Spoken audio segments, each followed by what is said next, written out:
Toastmasters Club at FAU, welcomed guests, honored dignitary now, thank you very much, because I was practicing to say that, and of course the esteemed evaluators, which are just Michael Silverberg. Please raise your hand if you voted 2 days ago. All right, so I might as well just leave, right? You know what I mean? Might as well just get out of here. What about those of you that are eligible to vote but elected not to? Please raise your hand. And how many, by a show of hands, didn't even know that there was an election 2 days ago? Appreciate the honesty. We're gonna work on that. Voting is the foundation of democracy in this nation. We, the people, elect our political officials. We, the people, write our laws, enact our laws, and amend them when they're no longer relevant. And we, the people, need to step up our game. I voted 2 days ago. And I went to the polling place that I had to go to was Binks Forest Elementary, where I went to elementary school. And I remember seeing all my peers in the hallway when I went there. But what was different for me when I voted, I didn't see a single peer of my own. Oh, no. I want to encourage each and every person in this room that is eligible to vote, please vote in this coming November election and every election thereafter. There are a plethora of reasons to vote. I know a lot of people give excuses as to why they can't vote. One of the most common excuses I hear is, I just don't care about politics. And I can't blame you. When I wake up and I see the paper with these ugly mugs every single day, that's Donald Trump and Hillary Clinton, by the way, the leaders of the Republican Democratic Party. God, they're ugly. And God, I'm sorry. But we have to pay attention. We have to stay abreast of the key important issues, even if it might be annoying to us. And it's much more than the politics, the politicians. It's about our government, our foundation, what we live by each and every day. And it's very relevant and very important. One of the other things that I hear quite frequently is that my one vote doesn't matter. If I don't vote, what difference is that going to make? Well, how many members of the audience remember the 2000 presidential election? It was a doozy, wasn't it?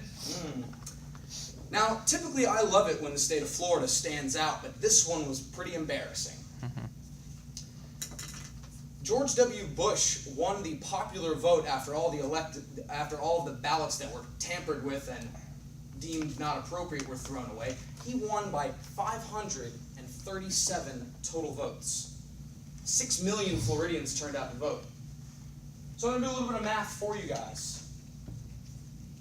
537 divided by 6 million is this percentage. But I don't even know what that really means right there, 0.00985. That's a really small, insignificant number.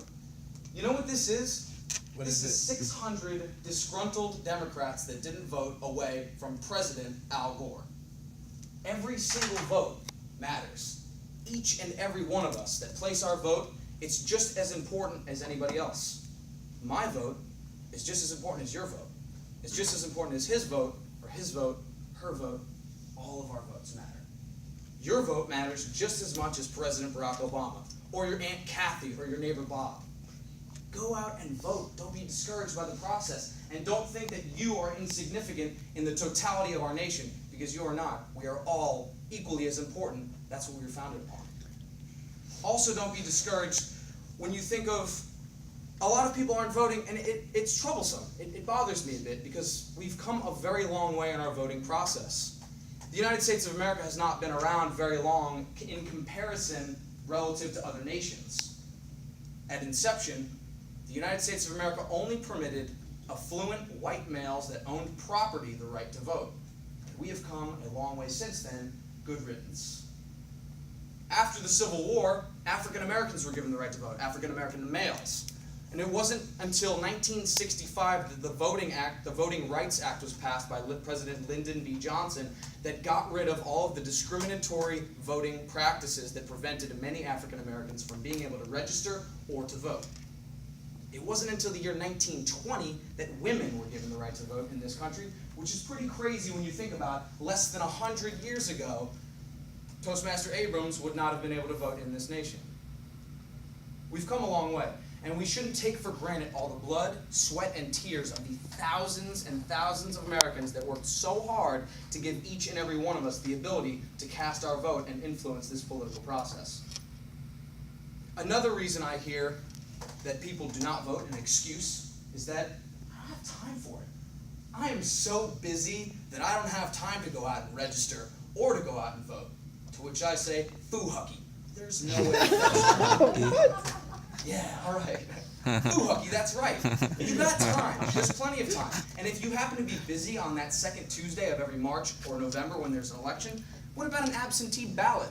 You don't even have to be in the same state or country to vote. You're doing a study abroad, you can vote. You're traveling outside of the country, you can vote. You're on a military base somewhere, you can vote. There's really no excuse anymore. It's gotten so easy to do this that each and every one of us has the ability to influence the political process if we just put forth a little bit of effort.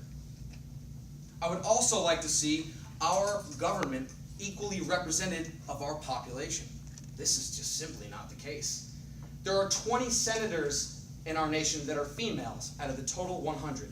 And the United States House of Representatives has more old white men in it than bingo night in Beverly Hills. Unacceptable. We can do better. We can turn out and vote for the people that will really make a difference in our lives and will really change our lives for the better. Ultimately, we can even become politicians ourselves. That's the beauty of the nation. We don't have to come from a rich family, or we don't have to come from an affluent background or some privileged status in society to be able to make that difference and be able to implement that change.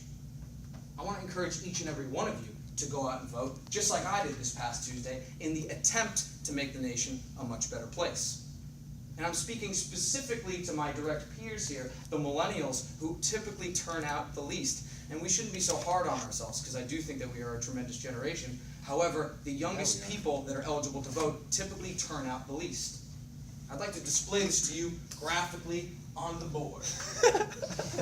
In the 2012 election, millennials, who we will say ages 18 to 29, out of the total population of millennials, 42% turned out. Not bad. Almost half. I'll take it. It's better than less than 42%. Out of everyone else, ages 30 plus, sorry, it's at faint, 67%. And there are far more members in the 30 plus category than there are members in the 18 to 29 category. This could be better. We could do much better than this. I believe that we're intelligent. I don't know why he's laughing so hard. Because this is serious. This is serious, Michael Silverberg. Let's get with the program here. It's time that we voted. It's time that we did something about it. I don't know if each of you have noticed, but in front of you, I've attempted to make this process a little bit easier for you. For those of you that are not registered to vote, I've printed out an application that you can fill out to register to vote in the state of Florida. And on the back are all of the locations that you could mail it to, and it will take less than a week. I worked with a friend named DJ, told me he would never vote. He's one of these people that's a conspiracy theorist thinker that thought if I register to vote, the government's going to come after me and demand a lot of things from me, take my money, take my property, this and that. I worked hard at it. I worked with him for years, never thought I was ever going to convince him that voting is something that he should consider to do.